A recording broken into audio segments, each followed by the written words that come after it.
Hey everyone, this is Jerry Bolda from Clear Controls. Welcome to another Clear Tech Tuesday. Today we're going to talk about Wi-Fi networks and networking tools. The things I want to point out are just some of the things that I think may benefit you for your Clear Controls installation.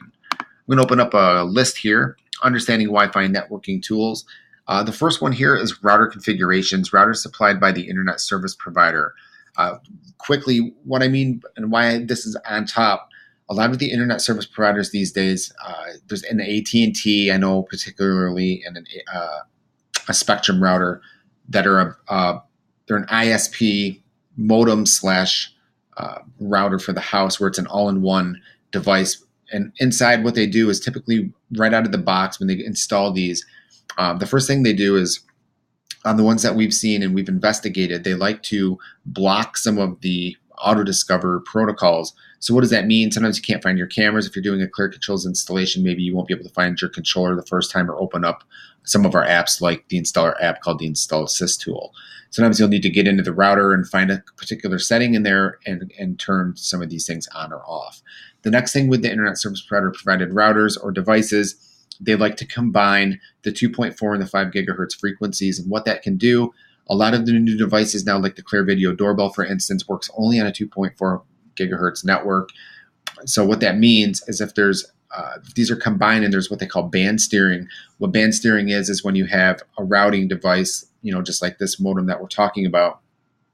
When a device, it could be a phone, computer, laptop, PlayStation, whatever it happens to be, whatever it's connecting, if it's on the Wi-Fi, the router is supposed to be smart enough to steer the device to say, hey, whether it can connect to the 2.4 or the 5 gigahertz. The problem with that is when you have a doorbell like ours, once it's connected and you walk through the steps of connecting it to the 2.4, if it reboots or they have a power loss or something like that, sometimes they come up and they try to connect, the router steers it in the wrong direction because the router, I don't think the technology is 100% there yet.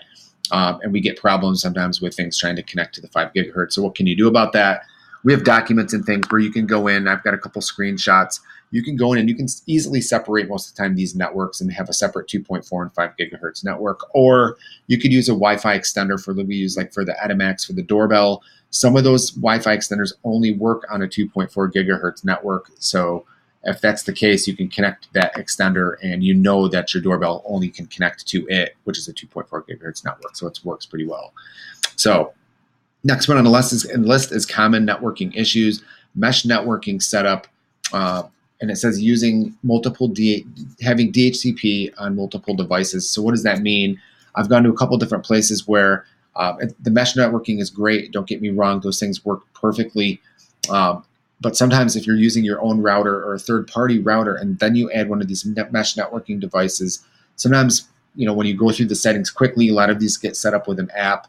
You can easily leave on things that don't need to be on, like DHCP. And if you do that, what DHCP's core responsibility is to give out IP addresses for mobile devices and hardwired devices that connect to it.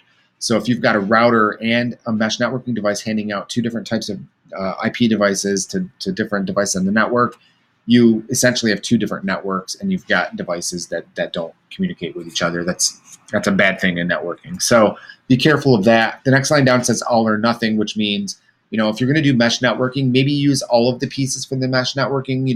Maybe there's 3 that you can get in a pack. One of them is like the primary routing piece and the other 2 make the mesh network. Just keep that in mind. But if you know how to configure these things, then go for it. Next one down is networking tools. Tons of great mobile apps. I did hook up my phone to the screen here just to show you a couple. There's Fing and Dr. Wi-Fi. Those are on iOS, but there's also Wi-Fi Analyzer.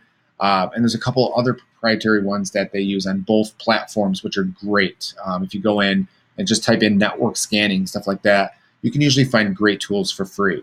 On the laptop, you've got Angry IP, LAN Scan, SADP, which is a Windows-only program. Great thing about this program is this will find cameras even if they're on a different IP address scheme. SADP can be found on clearcontrols.com. Just click on any of the cameras in the camera section, go to the resources, and you will find the SADP tool there. Fing, I've got command line. You can find networking if you're nerdy or geeky and you want to do it on a laptop machine. Like on a Mac, you can do it by just typing in your thing, and then the IP address with the subnet, which is 24, which is 255.255.255. You click enter. It'll be prompted for your password, and this will go and find all the devices on your network. It's just a quick scanning tool. However, it's only on the command prompt with a Mac. So if you're using, I believe there might be a better one on Windows for Fing. I've got SeaMonkey browser on here. What SeaMonkey is, I just found this a couple weeks ago because they stopped allowing us to view cameras with a Safari browser, which I know it's a Mac problem. But if you want a versatile browser that you can find cameras with all the time, download this browser. You can see I've got it down at the bottom of my screen. It works great. So that's it. I'm going to share a couple of tools, maybe the SeaMonkey. I'll put a link or something in at the end of this video.